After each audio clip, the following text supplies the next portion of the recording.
Le thème de notre émission s'articule aujourd'hui sur la navigation et pour en savoir davantage, nous remercions notre invité Gérard Hédé qui vient nous présente son dernier ouvrage intitulé Les activités perdues du Grand Morin au fil du temps, au fil de l'eau aux éditions FIAC. Alors, lors de notre dernière émission, nous avions parlé du flottage, bûche perdue, flottage sur le train, et puis alors maintenant, eh bien, il fallait tout ce bois qui était pris dans les différentes forêts de Crécy, etc., il fallait qu'il puisse naviguer. Alors justement, parlez-nous peut-être plus en détail de cette navigation. Comment se passait la navigation? Et à partir de quel moment est-ce qu'on peut toujours remonter au XVIe siècle ou alors on peut remonter encore plus loin? Oui.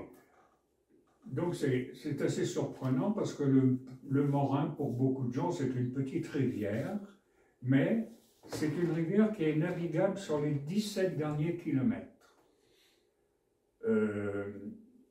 Navigable, mais pas pour des petites barques, non, de véritables péniches de 30 mètres de long sur 4,50 m de large, c'est-à-dire de vrais chalands, quoi, que l'on a. Donc ces chalands permettaient de charger de grandes quantités de matériaux qui allaient sur Paris ou même ailleurs.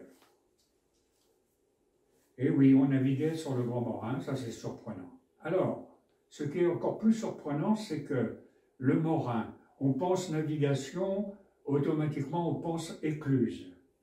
Eh bien, le Grand Morin n'avait pas d'écluse. Ce fut une des rares rivières encore en activité au début du XXe siècle où il n'y avait pas d'écluse, c'était des portes à bateau. Alors la porte à bateau, porte, c'est-à-dire on ouvre et puis l'eau s'en va. Alors, le bateau, alors c'est assez compliqué, la manœuvre est assez compliquée. C'était le meunier, parce que c'est à la hauteur du moulin. Donc vous avez la retenue d'eau, vous avez une porte à bateau, un bateau se présente, les bateaux sont toujours prioritaires car ils doivent alimenter Paris. Donc on ouvre cette porte, l'eau s'en va, malheureusement, le meunier, lui, se trouve au chômage pendant un certain temps. Alors cette porte à bateau, ben c'est quoi? C'est une grosse poutre qui est à travers le courant. Au bout de la poutre, vous avez une espèce de panier dans lequel on va rajouter une ou deux pierres pour alléger cette poutre, pour la faire tourner. Une fois que le bateau est passé, on remet la poutre. Et puis... Oui, mais quand le bateau passe, il y a une forme de vitesse aussi, le bateau. Oui, il est retenu par des cabestans. C'est ça. C'est une manœuvre très compliquée et très dangereuse. Oui, c'est ça, parce que le bateau est quand même retenu, parce qu'à partir du moment où la porte s'ouvre, le bateau, lui, peut partir. Il s'en va. Il s'en va. À la descente comme à la remontée ne peut pas remonter naturellement, puisque il n'y a pas de traction, si, il y a une petite traction animale maintenant, mais néanmoins, ce n'est pas suffisant. Donc, le fameux cabestan qui est en amont va servir également, alors, il sert à la retenue. Mais aussi à la montée. Mais il sert également à la montée. Voilà. Donc, cette technique... Mais alors, qui était habilité à faire ça? C'était le meunier? C'était le meunier, l'obligation du meunier de donner aide et assistance à... Mais il y avait toute une équipe quand même. Ah oui, il y avait toute une équipe. Donc alors, comment étaient formés ces gens justement? Est-ce que c'était les gens qui coupaient le bois? Les employés du moulin, c'était... bon, ils avaient l'habitude, ils avaient appris sur le tas. Hein. Alors une fois que cette porte... ça, ce sont les portes à bateau que l'on appelle pertuis aussi. Le pertuis, c'est la porte. Quoi. Voilà. Donc ça, c'était... et donc une fois qu'on ouvrait cette porte, donc le bateau... Alors il y en avait, c'est-à-dire qu'il y avait autant de portes qu'il y avait de moulins, si j'ai bien compris? Oui, le donc, moulin sur la partie navigable. Sur la partie navigable. Donc s'il y avait 50 moulins, il y avait 50 portes à bateau. Oui, alors il aurait fallu un temps. Là, il y en avait que... 6, je crois. Non, un peu plus. Ah oui, plus. 1, 2, 3, 4, 5. Allez, disons, il y en avait une dizaine. Une dizaine.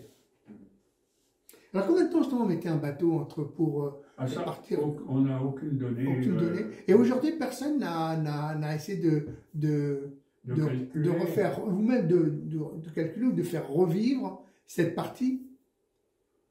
C'est pas facile. Maintenant, toutes les péniches qui prennent la Marne et puis après la Seine sont automoteurs. Il n'y a plus de chemin de halage, donc on ne peut plus.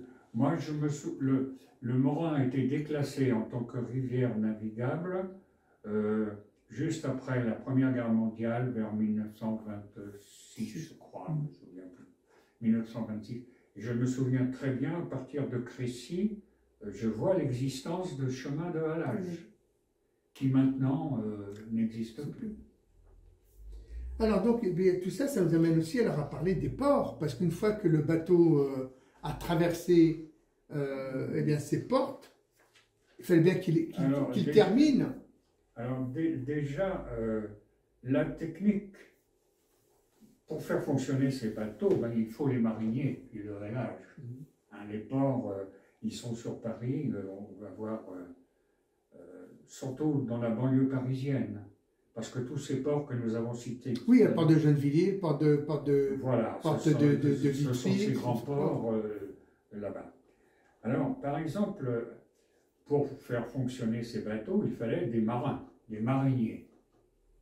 Alors, ces mariniers sont un petit peu particuliers, avaient une vie en dehors de la population terrienne. Donc, il y a toujours des conflits. Etc. C'est assez intéressant d'ailleurs. C'était des bons buveurs et des bons... Oui, puis c'était un travail physique aussi. C'était très... Alors, les deux groupes sociaux, alors, il y a toujours des procès, mais le marinier est toujours, en général, à moins qu'il se soit conduit, parce qu'il y a même eu crime. Voilà, donc, par exemple, en 85, paraît l'ordonnance de la maîtrise de tournant, obligeant les riverains à entretenir les berges et le chemin de halage afin de faciliter le passage des chalands et des mariniers. Donc ça c'est... Alors à un certain moment, ben, justement ça pose de très gros problèmes parce que un meunier pouvait... Il suffisait qu'il y ait 2-3 chalands qui arrivent à la suite ou ben, il était au chômage. Alors, il y a, à la fin, au milieu du 19e, il y a quand même un arrêté préfectoral qui donne des dates pour les avalants et pour les montants. Donc, ils ne peuvent pas descendre n'importe quand. Il y a des périodes. Il y a des périodes. Et en fait, il y a une sorte de réglementation, finalement. Il y a une réglementation. Alors, on arrive au halage. Le halage, alors tout à fait au début, comme nous l'avons dit, c'était à traction humaine. Alors on appelait ça à l'époque les pauvres gens qui étaient obligés de tirer, ils étaient courbés presque à l'horizontale. Ah oui, parce qu'il fallait se pencher pour tracter. Alors on les appelait, les terriens les appelaient les mangeurs de persil, tant ils donnaient l'impression de brouter l'herbe. Voilà. Alors après, quand arrive le halage, donc c'est par animal, ce sont des animaux, ce sont des bœufs, ce sont des bœufs ou plutôt des chevaux? C'est le cheval, hein, par ici, il y a très peu de bœufs. C'est rarissime même de trouver des exploitations, des fermes importantes avec des bœufs. Il y en a très très peu. Et puis donc là, on aborde alors les ports. Oui, alors avant, je voudrais parler un petit peu des bateaux. Alors il y avait un tas de bateaux qui naviguaient sur cette rivière. Alors ces bateaux, en règle générale, avaient des noms. Alors, par exemple, Monsieur Houbé de Morcerf, nous sommes à Morcerf, Monsieur Houbé qui était fabricant de tuiles et de briques, avait fait l'acquisition en 1896 d'une péniche qu'il appela Germaine, prénom qui serait celui de sa petite fille. Voilà, d'accord. Voilà. Alors on va rencontrer des noms comme la petite Alice, la petite Jeanne, on comprend très bien, la petite Martine. Alors il y a même des choses plus amusantes. Vous avez à un certain moment les donations, c'est-à-dire au moment de l'alliance entre franco-russe de 1897. Donc nos amis russes à l'époque étaient nos amis. Alors après vous avez des noms de fleurs, etc., etc., etc. Tout ça c'est consigné dans le livre. Et puis même après, certains chalands, devançant notre ère de classification en chiffres, ne portaient que des numéros. 564, 645, etc., etc. Voilà. Alors, le halage. Alors, contrairement à ce qu'on peut penser, le halage se faisait à partir d'un mât très hautement élevé. Pourquoi? Parce que le bout était fixé en haut du mât et puis allait jusqu'au chemin de halage et était attelé aux chevaux. De ce fait, le cordage ne frottait pas sur la rive, donc n'était pas freiné. Mais le mât devait être suffisamment robuste il pour était qu'on très puisse... important et ce mât pouvait se plier. Pour passer certainement sous des ponts. Pour passer en dessous des ponts et pour se croiser. Celui qui était le plus près du chemin de halage passait pendant que l'autre avait encore son mât levé. Il passait en dessous la corde. Si, ce qui est intéressant pour ceux qui sont en amont de Coulommiers, c'est que les industries papetières, qui étaient très importantes en amont de Coulommiers, ont utilisé également le morin pour transporter de la pâte à papier, d'une usine à l'autre. Tandis que pour la navigation qui partait de Tigeot, de Crécy ou ailleurs, c'était Paris, mais ça pouvait être Sens, ça pouvait être Bray-sur-Seine, ça pouvait être Lille. Alors on peut citer peut-être les ports les plus importants, souvent que vous citez. Il est évident que l'abri, en plus du bois, beaucoup de plâtre, beaucoup de pierres, beaucoup de foin, beaucoup de blé, bon, tout ce qu'il faut pour alimenter Paris. Donc vous avez,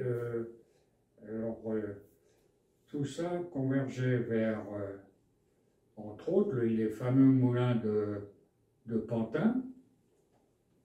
Qui ont été restaurés il n'y a pas longtemps, les moulins de blé, qui, beaucoup de gens l'ignorent, c'est un dénommé Monsieur Abel Leblanc qui a construit ça, et qui est originaire de la région de Coulommiers, qui était meunier à Coulommiers. Il était maire de Choisy en son temps, de Mouroux. Et il a construit à Paris, là, ces fameux moulins. Donc le blé qui venait. Bon, il y avait des moulins le long de la rivière pour faire de la farine, mais on n'allait pas transporter de la farine à Paris. Donc on emmenait le blé. Et le blé était traité à Paris, sur place. Nous sommes encore au 19e siècle et au début du 20e. Dites-vous une chose, qu'avant la guerre 14, il y avait plus de 250 000 chevaux dans Paris. Alors rien que le foin, pour alimenter ces chevaux, c'était par bateau, ça venait de nos régions. De toute façon, la Brie a toujours été un peu une région céréalière. C'est un grenier. C'est un grenier. C'est un grenier de l'Île-de-France avec la Beauce. Oui. Mais la seule différence, c'est que la Beauce, elle est en aval de Paris.